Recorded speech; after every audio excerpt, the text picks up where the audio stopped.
warahmatullahi wabarakatuh. Perkenalkan, nama saya Widita Putri sebagai moderator, dan saya Satu Soleha sebagai penyaji 1. Saya Ulu Nasihah sebagai penyaji 2. Saya Sulima sebagai penyaji 3. Di sini kami dari kelas 10B SMA Nurullah akan mempresentasikan makalah tentang gangguan kesehatan yang sering terjadi di Pondok Pesantren Nahdlatul. Penyaji pertama yang akan dibawakan oleh Satu Soleha.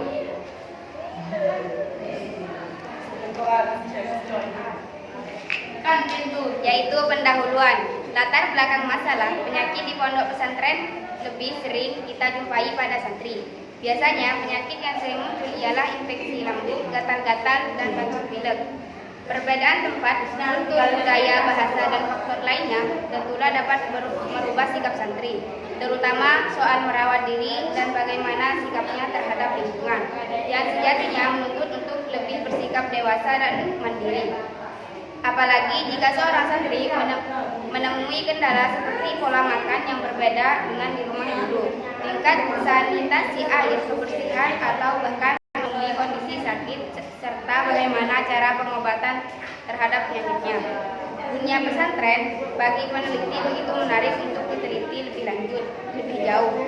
Setidaknya ada beberapa alasan mengapa pesantren begitu menarik diteliti, yaitu pertama, pesantren merupakan institusi pendidikan indigenus yang dimiliki oleh Indonesia. Kedua, merupakan lembaga pendidikan tertua. Ketiga, sistem pengajarannya merupakan metode yang holistik. Dan keempat, menanamkan keikhlasan, memiliki prinsip keberkahan, serta menerima segala macam cobaan. Dari keunikan itulah kadang kita langsung menuju pada pemikiran tentang santri dan penyakit yang sering mereka derita di pesantren, yaitu infeksi lambung, gatal-gatal, dan masuk angin. Sebab keadaan pondok tersebut yang tentunya sering menimbulkan sebuah penyakit. Tidak aneh memang jika santri selalu dikaitkan dengan sebuah penyakit, sebab bukan rahasia umum bahwa mereka hidup dalam satu lokal dengan tempat yang sederhana lagi seadanya, sehingga potensi terkena penyakit sangatlah rentan. Namun penyakit tersebut malah seperti menjadi sahabat yang tentu tidak bisa dimusuhi. Dimanapun atau sebagus apapun pondok pesantren, penyakit ini menjadi tidak terpisahkan dengan para santri, terutama bagi santri baru, sehingga penyakit tersebut lekat dengan santri. Bahkan ada anekdot sebelum disebut santri jika belum terkena penyakit tersebut. Baik, saya lempar kepada moderator.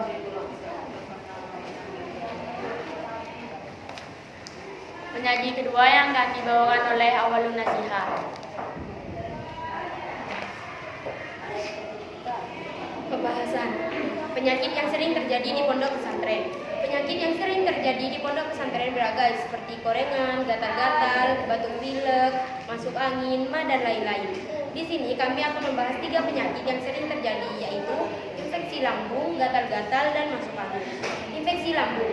Infeksi lambung adalah terjadinya peradangan pada dinding lambung. Peradangan ini diawali oleh adanya ketidakseimbangan asam lambung yang kemudian balik menyerang dan mengikis dinding lambung.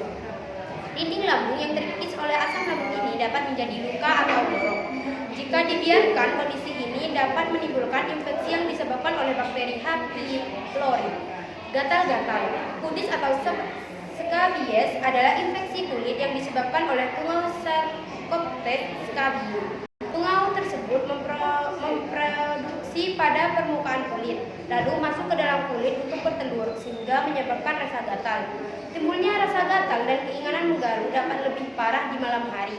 Penyakit ini terbilang sangat mudah menular dan menyebar dengan cepat, terlebih jika seseorang melakukan kontak fisik dekat dengan pengidapnya. Meski begitu, kudis dapat dengan mudah diobati yang mampu membunuh tungau serta telurnya pada kulit. 3. Masuk angin. Masuk angin adalah istilah yang sering digunakan masyarakat Indonesia saat merasakan sekumpulan gejala yang berhubungan dengan tidak enak badan. Istilah ini dipakai untuk menggambarkan kondisi di mana dianggap ada banyak angin di dalam tubuhnya. Penyebab infeksi lambung, gatal, dan masuk angin pada santri. Penyebab infeksi lambung. Yang pertama, pola makan yang tidak teratur, makan makanan yang tidak sehat, makan makanan makanan yang masih mentah, contohnya yaitu Indomie dimakan mentah. Penyebab gatal-gatal, meminjam pakaian orang lain, tidak menjaga kebersihan badan, tidak menjaga kebersihan sekitar. Penyebab masuk angin, paparan suhu yang ekstrim, kelelahan akibat beraktivitas dan berlebihan. Baik, saya berikan kepada moderator.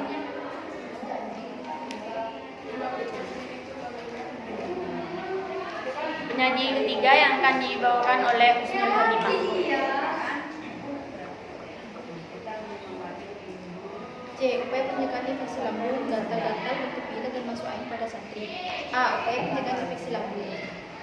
Ada beberapa upaya untuk mencegah infeksi lambung, yaitu menjaga pola makan setiap hari, makan makanan sehat, tidak makan sembarangan. B. Upaya pencegahan gatal-gatal. Ada beberapa upaya untuk mencegah gatal-gatal, yaitu A. Hindari kebiasaan mandi saat badan masih berkeringat. B. Tidak meminjam pakaian temannya. C. Menjaga kebersihan badan. C. Upaya pencegahan masuk angin. Minum air putih yang cukup, menjaga kelembapan udara, mengkonsumsi vitamin C.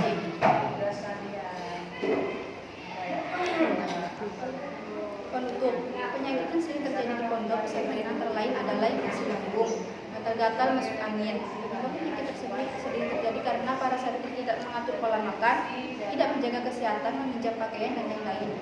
Upaya pencegahannya 3 penyakit ini antara lain menjaga pola makan, menjaga kebersihan, dan lain-lain. Syarat. Dalam menyusun makanan ini, kami menyadari bahwa yang kami tulis masih banyak kesalahan, baik dari isi materi dan cara penulisan. Oleh karena itu, penulis mengharapkan saran dan bersifat membangun kesempurnaan makalah ini, sehingga makalah ini dapat menjadi wawasan pengetahuan bagi pembacanya. Baik, saya lempar ke moderator.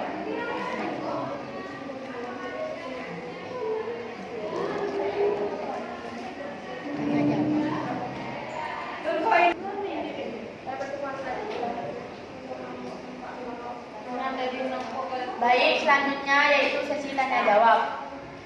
Kepada Siti Aisyah, silahkan. Di sini saya ingin bertanya tentang apakah di pondok pesantren Nazatul Tulab ada penyakit yang bisa ditularkan dari santri ke santri yang lain. Baik, ini jawaban untuk Siti Aisyah. Ada penyakit yang ditularkan yaitu gatal-gatal. Cukup sekian presentasi dari kami, kurang lebihnya mohon maaf. Wassalamualaikum warahmatullahi wabarakatuh.